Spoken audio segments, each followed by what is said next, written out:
Welcome to Strung Out, the podcast that looks at life through the lens of an artist. Your host is the artist, writer, and musician, Martin Lawrence McCormack. Now here's Marty. Hey everybody, welcome to Strung Out, and I have with me Hershyl Edwards, who is a percussionist, drummer. How do you like to call yourself? I guess multi-instrumentals, but drums are my primary or my first big instrument. Yeah, drummer. What else do you play? I sing. I play guitar and some keyboard. I'm mostly self-taught on guitar and keyboard. Cool. Studied voice and percussion, and so that's what I started. And you write as well, then? I do. Yeah. Oh, that's awesome. So, you're also when I was looking up, you're giving lessons, and I want to talk about that in the course of this podcast, because I think it's just important. I always envision that there's somebody out there that's willing to take the leap into music, but they're afraid to. And just before we started recording, a friend of mine sent this report that 1% of the population in the United States are artists. 1%. And out of that is the whole gamut of people that are like you, that support themselves doing music. So first of all, congratulations on being less than 1% of the population, supporting yourself on music. Appreciate it. Yeah, thank you. And why don't we jump right in with a song? You're in several different groups, and so why don't you tell us what song we're going to hear first, and then we'll take it from there. Cool. I'll probably start with a song I wrote for a group I'm in called Macca Pazza. It's called Stupid Icarus. Wow. Instrumental tune for a giant band with a bunch of horns and strings and weird instruments. So fantastic. Let's give it a listen. All right.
Stupid Icarus. Yeah.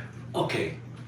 First of all, I'm hearing this and I'm like, oh my God, this would be like the ultimate marching band piece. Yeah, it's, You know? I mean, and yeah, that's kind of what Macca Pazza is. If you if you've looked them up and on, where we dress like as like a mismatched marching, like all like, you know, thrift store like marching uniforms we find, and great idea. so it kind of has that vibe. Yeah. Yeah. I wrote this way before I was ever in that group, and just the song kind of didn't have a home, and when I joined them, I'm like, this works perfectly with this outfit. Yeah. Is that?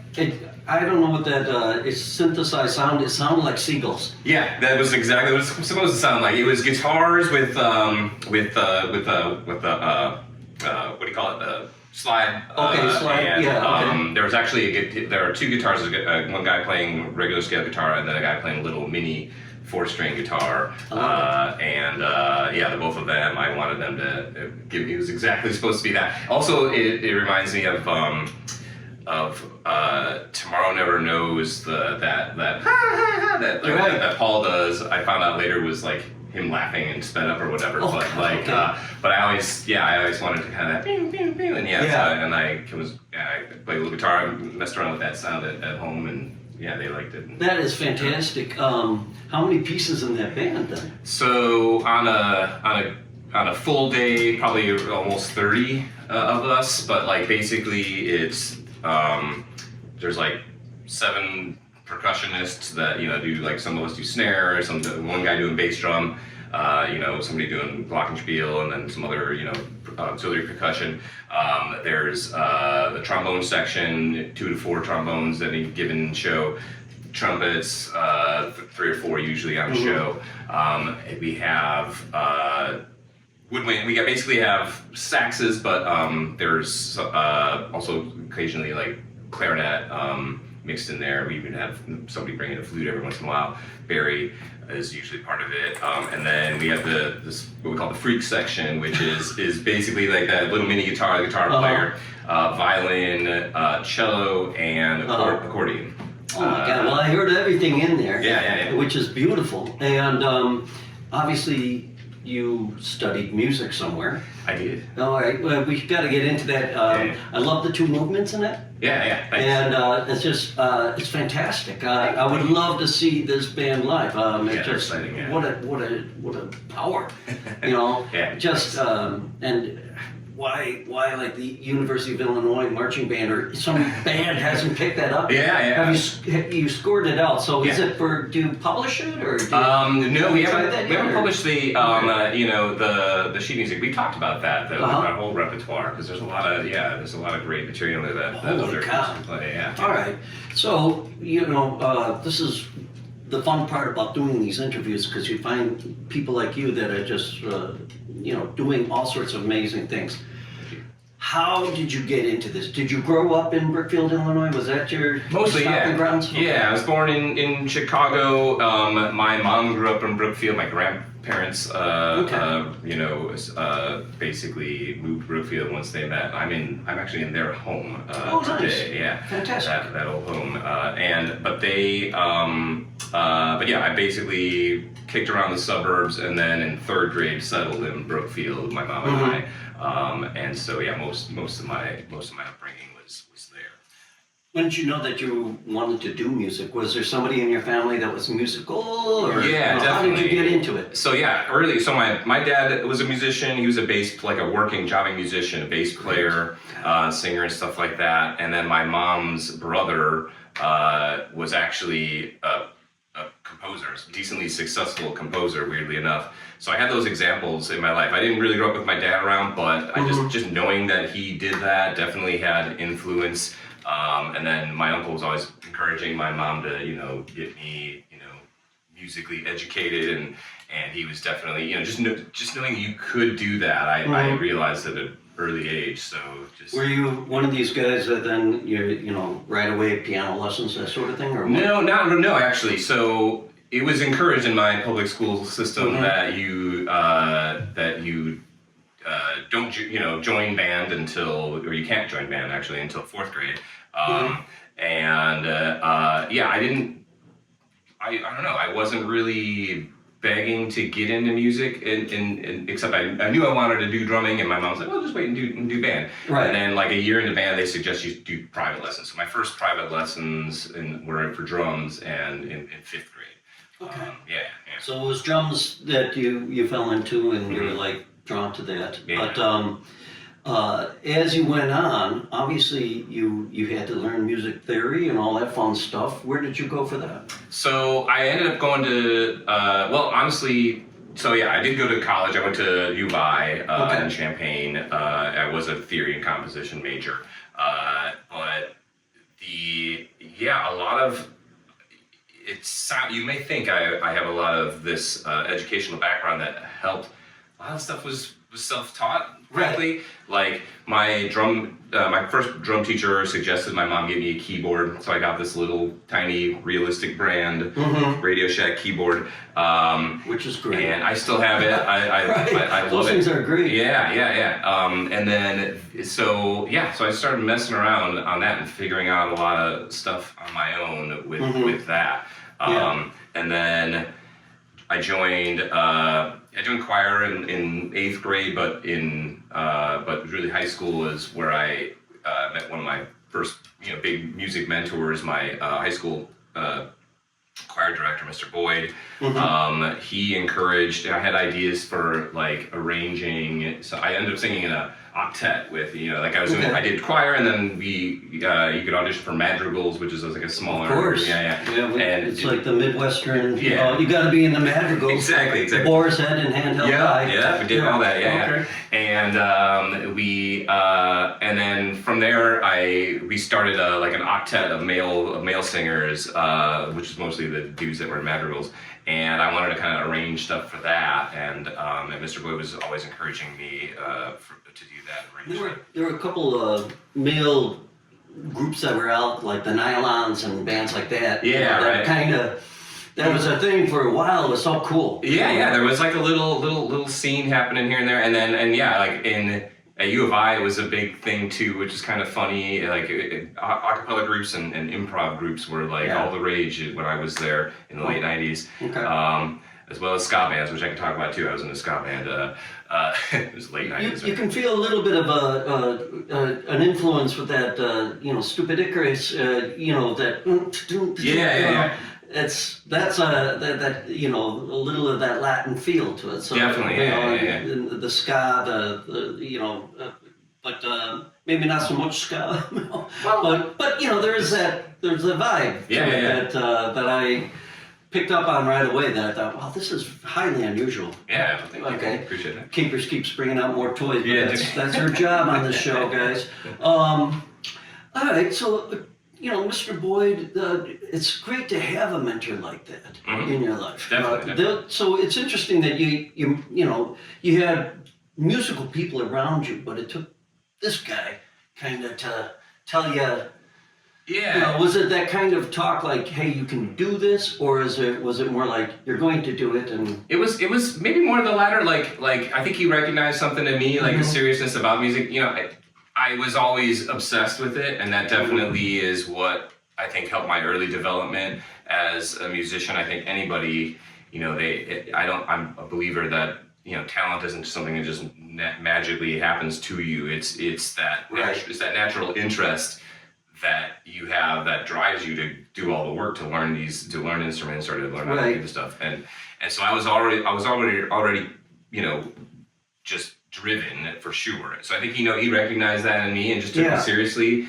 When I'd audition for these groups and make it into these groups and things like that, it was always made me feel like a good musician, and I was encouraged to be a leader in some of these groups.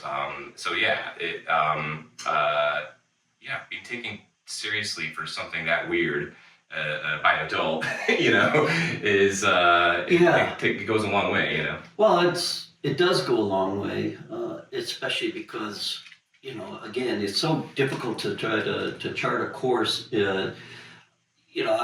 From people I talk to with these interviews, there is nobody out there that says, here's how you do it. There's no, here's how you do it. Right.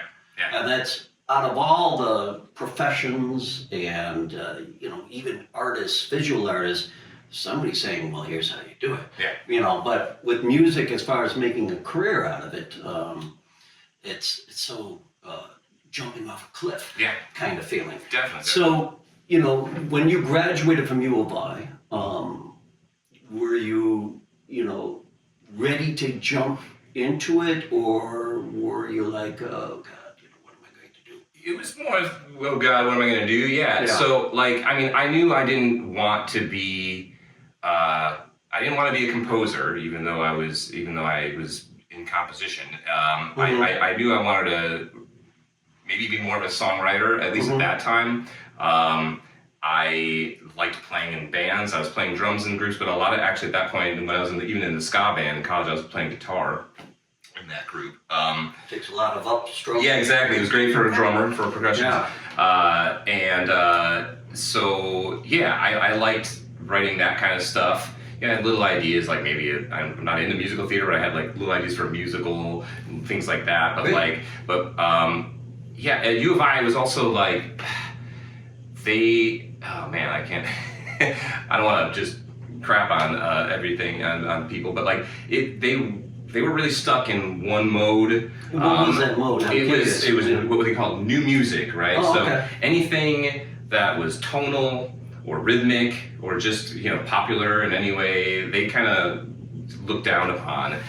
They really wanted you to create something that was always new, and a lot of times I just thought that was stuff that sounded, you know, just weird for the sake of being weird, or you know, atonal for the sake of being atonal. They were obsessed with serialism. I don't know if you know that, which is like composing by like numbers, and like, you know, you assign each pitch to a number, and make a matrix and do these stupid little. Yeah, how weird. I mean, very weird. You know, to go that route. Which is also funny because that I've learned later is something from the early 20th century. So even though they were talking about new music, they were showing me these things that were new, you know, nearly 100 years before. So and I also noticed similarity between them and like my friends who were into like punk music, who were it was just this mentality where if people like it, then it can't be good. You know, if it's popular, then they've sold out, or they're commercial or whatever. You know, and it's just the best definition of punk music ever. But I mean, people like it. It's not punk. Right? Yeah, exactly. Right. You know, that's so true. Yeah, right. And I always found that a little close-minded. And I have like one of my best friends who's a big punk guy. You know, when Green Day like hit, he's like, I suck. They sold out or whatever. They sold out. Now he likes Green Day. You know, I think it is a style of music, it's a genre that you can get into. Sure. And I, you know, definitely learned being in that ska band. You know, which fits in well with the punk scene. Yeah, exactly. Degree, you know, the excitement of punk live. So I'm not dissing punk, but there's that mentality that I think, you know, I saw in both places, both in the educational sphere as well as in the underground. You know, like commercial music. You know. Well, I want you to select a second song that we can hear and talk about, and then we will take a little break, and then continue on the other side. I think we should continue what went on in your life once you started charting your course. You know. So, but what do you have for us? Why don't I dig back? We'll go to. So speaking of ska here, you can definitely hear my ska influence in this one. Let me go to band. You know, when I'm a little older than you, so like my ska choice back in the 80s was like madness. Second wave, yeah, right. Yeah, One step beyond, you know, and with that, you know, tenor sax. I mean, that's great stuff. But I learned when I got into ska in the 90s. There were three waves. There was the first wave, which was the 50s, 60s pre-reggae, right? And then the 80s, like the English, they all kind of picked up on it. Yep. As they're apt to do. Kind of. But so what do we got? This one is called, so this actually has me singing in it too. Oh, cool. So we'll mix it up that way too. Where is it here? It's called Spun. Spun. Okay. All right, we're listening to Hershyl Edwards. Oi, are you locally Hawaii? 10, 9, 8, 7, 6, 5, 4, 3, 2, 1, 0.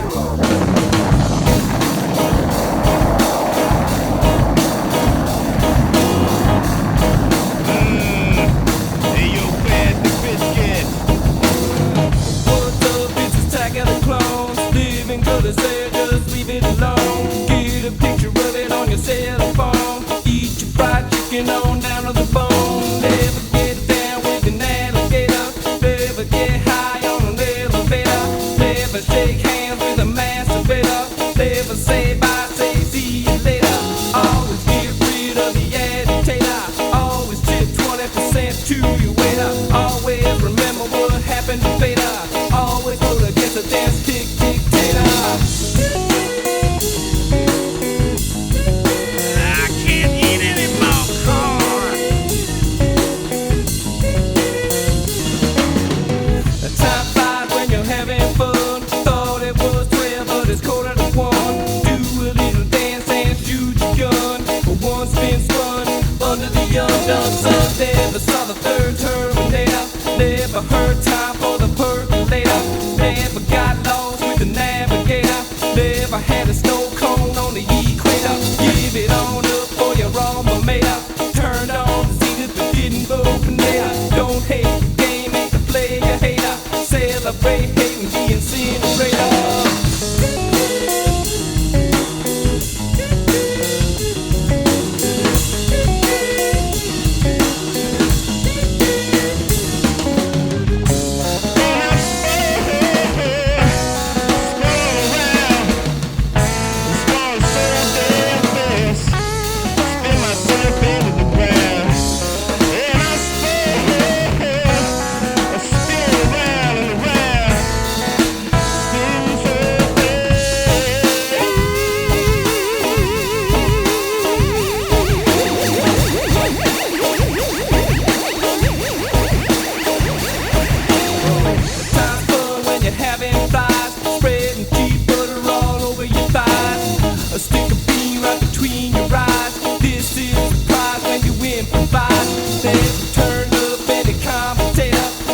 Microwave, no calculator. Never eat cold grass fried potato. Never accept any imitator. Feel the Supreme Court, more rude Vader. Ginsburg, potato, back to AC Slater. It doesn't matter if you're gay or straight up. Everything's only getting greater and greater and greater.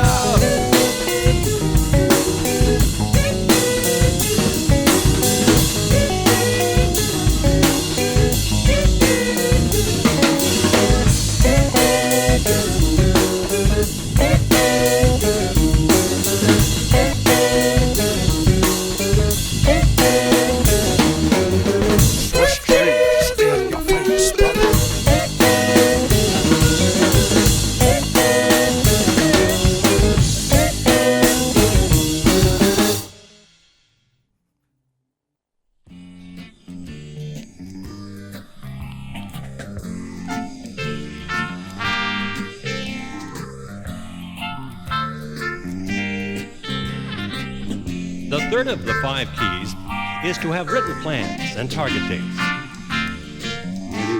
Begin.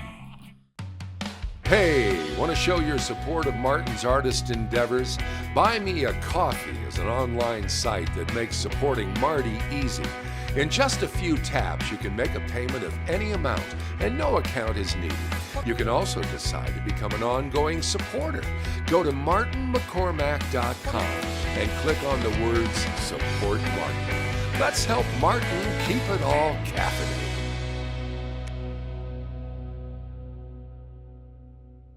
And we're back. Let's talk about Spun. First of all, I'm hearing this, a great sound. Where are you performing this stuff out live or? So yeah, that so that's with a band called Bifunkle. That's just me and one other dude, Jesse Crydeman, partner in crime, and so we've been together since 2004, I think, 2003, 2004, we think, and we're just a duo. So I actually sing.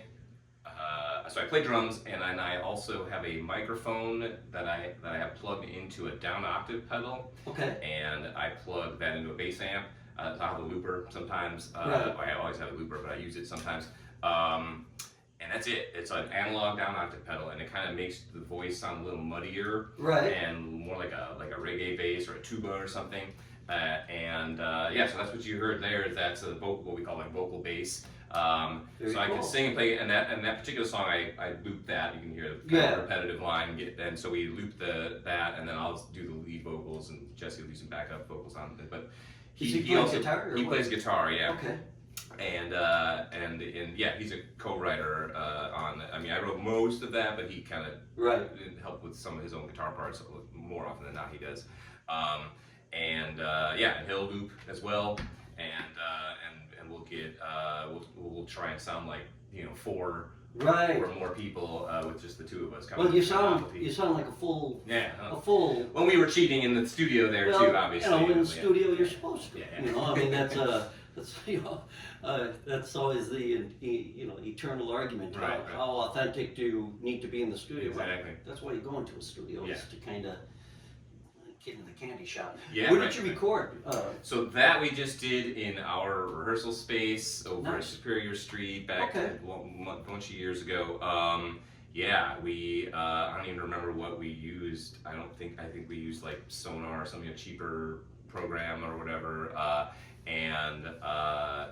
So that was an experience because we had all the time in the world to mess around, and we took it like we sometimes a little bit too much, but there's one little spot in there where you hear like everything fade out and our voices come out with some stupid like Swiss cheese in your face, like I heard something about corn, a reference. yeah, right, little stuff like that. Things about, great. There's we used like samples and stuff. We had a record player and all these like found records that we had, and so we just went at it and made it and just like did every little thing we could think of and put it in there. I wouldn't suggest doing that because you can just get hung up on the song never being done. But I'm also glad we had that opportunity. Since then we've been into real studios. We're paying for studio time, and you gotta kind of have your ideas down before you go in. Well, let's head in that direction because it's fascinating. You have presented already with the two selections, two widely divergent sounds that you are putting out there to the public, and you're making a living at doing this. So how did that all come about, for you to accomplish that? Because that's pretty wild. I didn't. So I first tried to just make a go at being a full-time performer out of college. A music composition degree wasn't really going to do much for me. Right. So I found some bands, started bands. I was kicking around doing that, and then I just have some day job that I had no passion for. I was a dog walker. I was a delivery driver, things like that. Sure. And just I didn't want anything that took away my creative time or creative energy, but I was also not making enough money either, right? I mean, that's the hard part about that, right? So eventually I had a lot of friends who were teaching private lessons who were saying, why don't you do that? You can. And I was like, can I? I didn't really go to school for that. I don't have an education degree, but to teach private lessons, more often than not, they're looking for performance experience. So I got, it was like 2008 maybe, 2007, 2008, I started subbing for another drum teacher in particular, and then another friend of mine started or knew somebody who was starting a music store, and I ended up getting my foot in the door there, and they hired me as a drum instructor with my subbing experience, so I've been teaching private drum lessons and private voice lessons. Eventually, I didn't start with voice. I wasn't as confident doing that, and people were like, well, you're a singer and you studied voice. Why don't you try that? Stepped into that. More recently, my employers have encouraged that I teach beginner piano as well, because just they have such an influx of piano students all the time. And so I started doing that as well. So it's Does that pay the bills then? It does. I mean, also it helps that my wife is gainfully employed in the corporate world, so she's definitely the bigger breadwinner of the two of us. Sure. But it definitely, and it's music. It's in music. It's not a delivery driver or whatever. So I'm making money is something I can be relatively passionate about still. I think that's awesome. I mean, and I think that's a very good point to make, that you can find your way of making your way performing or teaching or whatever, and that feeds the habit, if you will, of creating. And the music terrain is constantly changing. And do you find yourself, as the performing end, that like necessarily performing these days has changed from coming out to see your band at a venue, as opposed to, hey, I'm going to put it up on YouTube, or I'm going to put it. So tell us a little bit about that. How does that work when you're in, Bifunkel or the big, the other band?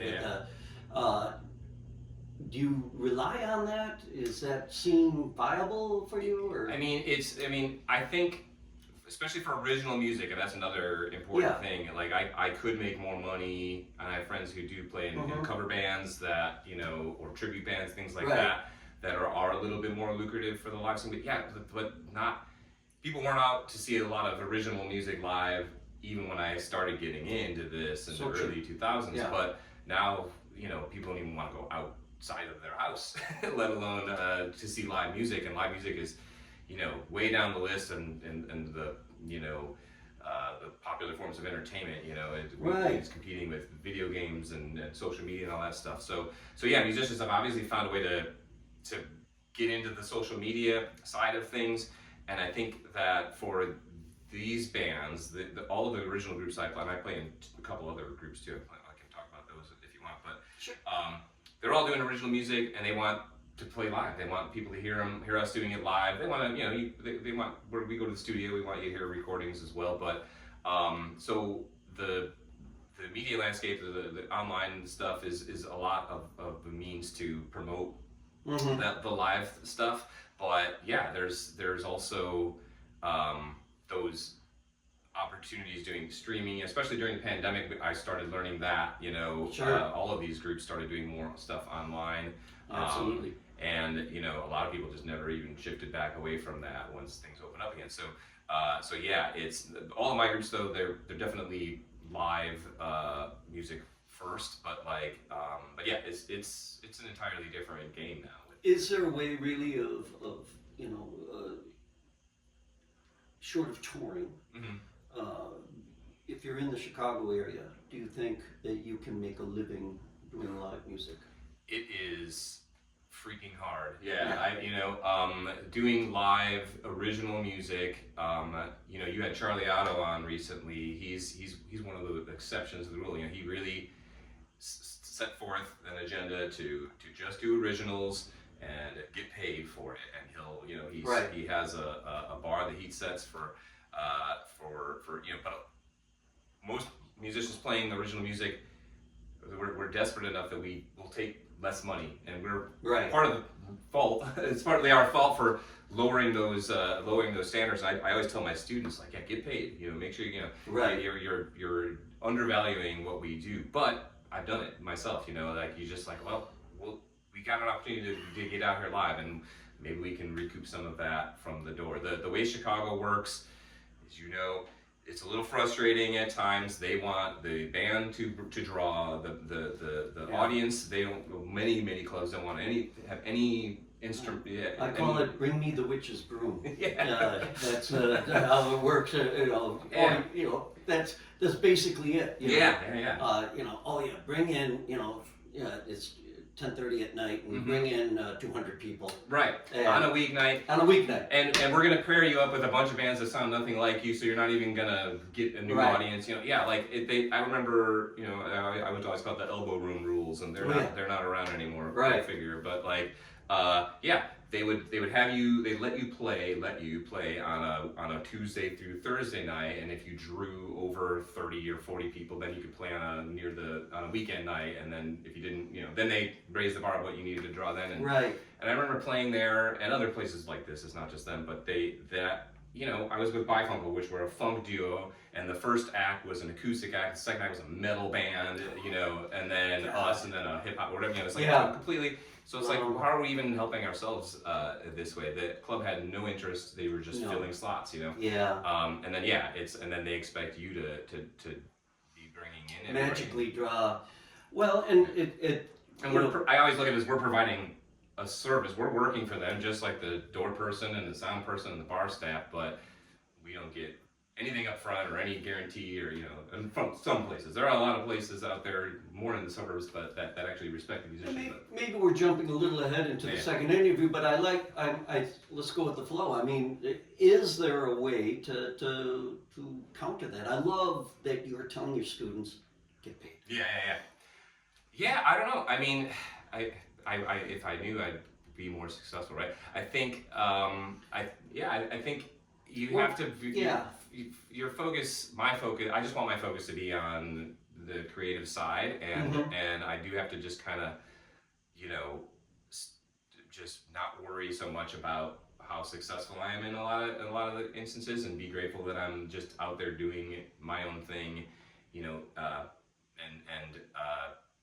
I play with a lot of people who similarly respect artists and want them to be paid. So I'll play with a couple people who pay out of pocket, and a couple of my groups, they'll, at least just a token, $50, $100 for coming out, the band leader will pay, and maybe they recoup some of that from the venue, but I know sometimes they're not. Yeah, and it's one of those hypothetical or rhetorical questions. How do you create a scene? Because you properly identified the fact that the landscape has changed in the sense that live music is not what it was, and nor it might not ever be. And it almost kind of makes you wonder if, and I wonder this too, is do you set up your own little cooperative? Do you, because now you're doing two things. So you have to cultivate an audience. You have to train, and this comes up time and time again when I'm talking to independent musicians like you. It's just, how do you train an audience to get into being an audience? Because we lost not only with the pandemic, but leading up to the pandemic with social media. People have forgotten how to really be an audience for original music specifically, I think.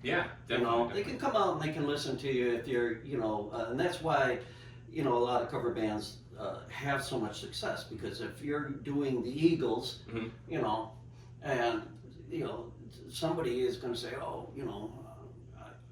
okay, I can go and I'm comfortable there because I know, they're going to do, take it easy. But, here's Bifunkel. And what do I do? What do I do? So, I guess I'm going to throw it back at you to see, you're a successful musician, and because you're doing it. For sure. So that's, and I think that's in terms of like finding audiences as well. It's perseverance. It's doing it for the right reasons. That's what's going to allow you to persevere. Like if you're trying to make $1 million next week, you're going to get discouraged easily, right? But being grateful that you're able to do original music. Macca Pazza, they've got a big audience. They can sell out, Martyrs and mid-sized venues. Just sold out Evans and Space a few weeks ago. That's a big accomplishment. Yeah. They were on I'm not to name drop here. They were on a Tiny Desk concert a bunch of years ago, early on in the Tiny Desk days. But knowing that, that was before I would join the group. They've been around also for 20 plus years. I joined in 2017, I think. But I knew they had done all this other stuff and that they toured and I was just like, oh wow, here's my ticket. They started doing my music. I'm like, great. And then it's like we're just kind of petering along. It's nothing, it's not like we're not successful and we have an audience, but it's like it's live music in general. It's hard to generate a new audience. We have a lot of loyal fans that have been around for a while, and but you got to find that niche, right? That niche or niche, whatever. For your group, even Bifunkel doesn't have a big following by any stretch, but we have some fans, and people who are paying attention here and there, even if it's not. I think you brought up the magic word, which is perseverance, and to some of it is also just being realistic about the music industry, or the lack of industry. Yeah. You know, the idea of Grammy Award or something like that. Right. What is validation Right. for you being a musician? What is for you, Hershyl Edwards, when you wake up and do you have any kids? I don't. No. Okay, Yeah. so your wife, you're not only raking the leaves around the house, that sort of stuff. Yeah, right. But you're making it happen as a musician. But like I said, you don't belong to some guild where they're going to turn around and say, okay, well, here's your gold watch, Yeah, or something right. like that, or Yeah. So how do you validate yourself? I mean, I don't know. It's I feel like there's the selfish side and there's the giving side of music. Most of it is the selfish side. So for me, I can wake up and just get an instrument and start having fun, and messing around and get in that mindset, and I can amuse myself with music all day long, and I don't need to play it for anybody, and I can still feel validated. I know I'm getting that enjoyment out of it. It's even more so when I'm interacting with other musicians, I think, a lot of times too. That's a big part of it.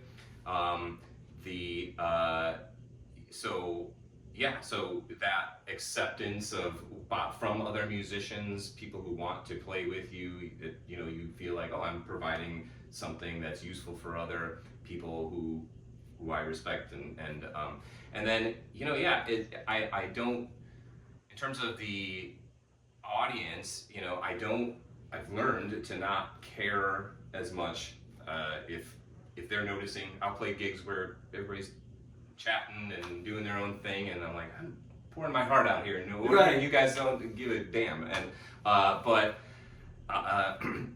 but you do get people who are into it, and even then, sometimes you're just like, yeah, but you don't know. You didn't hear how bad I just played there. You don't realize how that was not as good as you thought or whatever. So, but I realized at some point,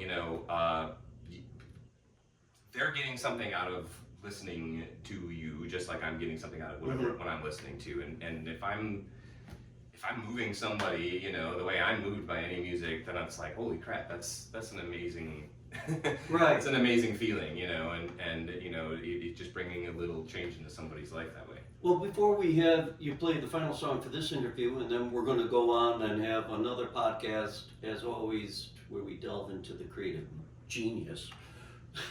The method to the madness, I guess. Yeah. But I guess the question I have for you then is, you almost have to have kind of a sense of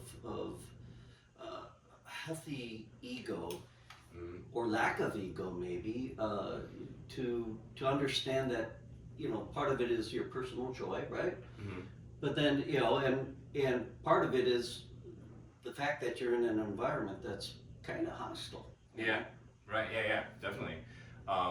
If we were in Europe, Yeah. they would be saying, okay, well, here's your grant, and here's, Right.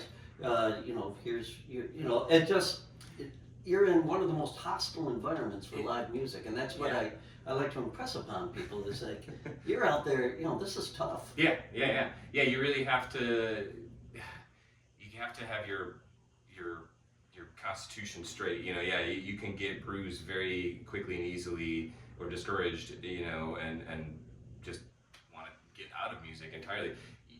Creative people don't necessarily excel in business or self-promotion and that kind of thing. We want to just be able to do the creative thing, and I didn't want to hear that, especially early on, and I think it helps to find those people that so whether it's another musician who happens to have those skills, which I think is the case with like Jesse and Bifunkel. He's got a little bit of the drive to be able to do the business end of things for us. That's great. Macca Pazza is a bigger entity, so there's definitely people who can lead at that front. If you're lucky enough to find that, that's great. But yeah, it's even then the system's not set up very well for the business of creatives, and so yeah. Is your spouse, is she like, hey, So that's a good question, right? She's encouraging, I Good. think there's moments where, when I especially when I was gigging even more frequently, it's tough. Like you not having weekend nights always open, True. that kind of thing. Yeah.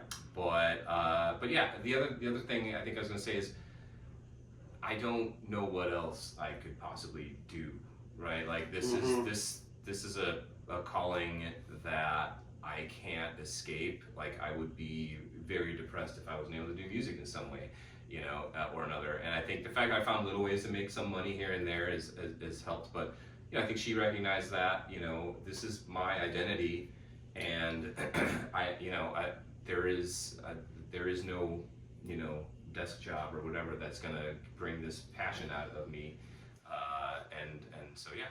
I think you're tapping into all the right words to describe an independent musician, that it is your identity. Yeah. And even if you were delivering pizzas or something like that, it's not going to change the fact that you are, a musician. The fact that you crafted your career to include making money by not only doing music, but inspiring the next generation with music and giving them great advice about just the simple thing, like, don't always get paid. Yeah. Whatever you're gonna get, because that's what keeps this thing integral. But one of these days we're gonna have to have like a round robin of all these, where we're gonna try to figure out how do you create the guild. I don't know. Right. It just it doesn't exist, and it's so important to know that there are people that are out there that are persevering like you. And so just the presence that you're doing it, that your wife supports you, that you've made your course of doing music, and you're in more than one band, and audience, if you get an audience, great. Yeah. But you're also charting the course with an audience. Training an audience is something that I don't think any musician right now has a handle on, let alone a club.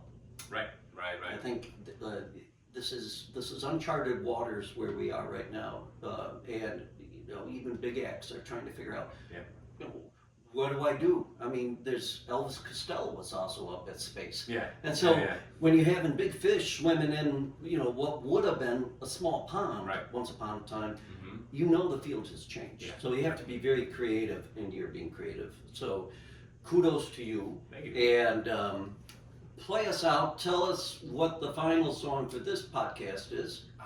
Let's do something. Whatever. Why don't we go to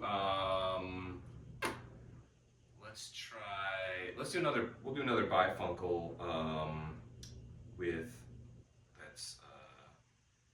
it is called 5, 6, 7, 8. Nice.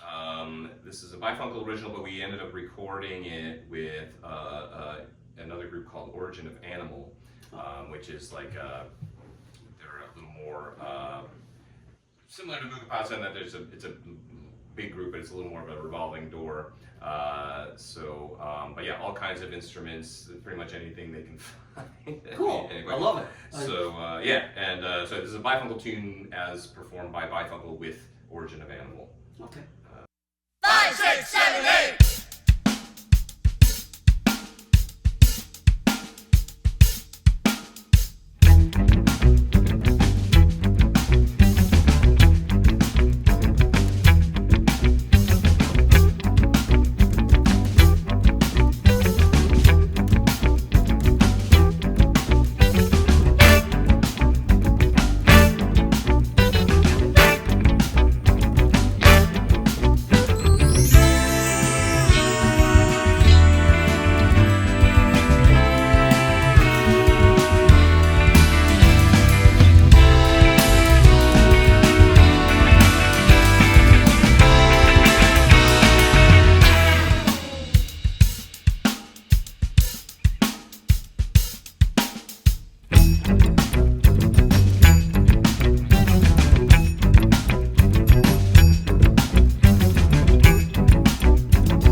so just amazing, and I was just imagining, seeing it live with the two of you guys pulling this off.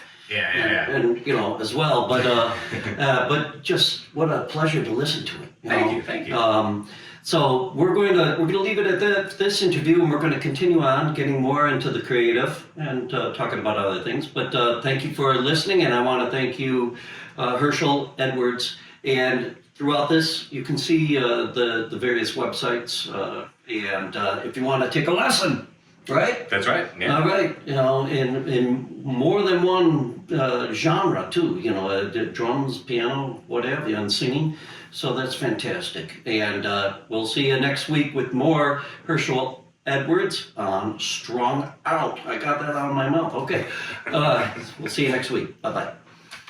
Thank you for listening. For more information about this show or a transcript, visit martinmccormack.com. While there, sign up for our newsletter. See you next time on Strung Out.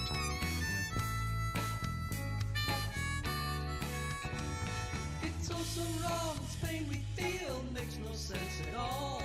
A swan song was a part of the deal, was no curtain.